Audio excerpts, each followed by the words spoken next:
Hello friend, welcome back to my channel. আমি সোনু, আর আজ আমি তোমাদের সামনে ছোট্ট একটা কাজ নিয়ে চলে এসেছি। তোমরা এতক্ষণ নিশ্চয়ই দেখতে পাচ্ছ যে আমি কোন কাজটা নিয়ে চলে এসেছি। মাটি দিয়ে কিভাবে আজকে আমি বরণডালা করব সেটাই তোমাদের সঙ্গে শেয়ার করব। তো চলো ভিডিওটা স্কিপ না করে শেষ পর্যন্ত দেখতে থাকো।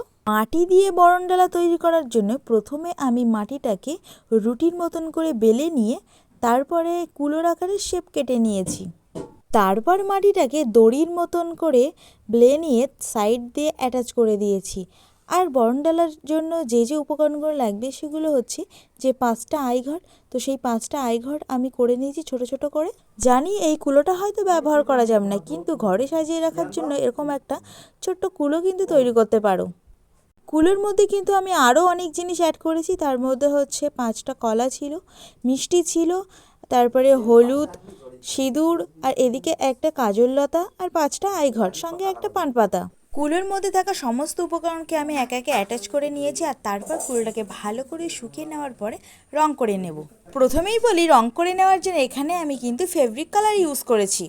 একে একে পান পাতা, সুপুরি, প্রদীপ আর গাছকৌটোগুলোর সঙ্গে কলা, মিষ্টি, এগুলো আমি সবকটা রং করে নিয়েছি। আসলে তোমাদের সামনে আমি এটা পিতলের কুলো হিসেবে দেখাতে চেয়েছি, ওই জন্য এটা গোল্ডেন কালার করে নিয়েছি।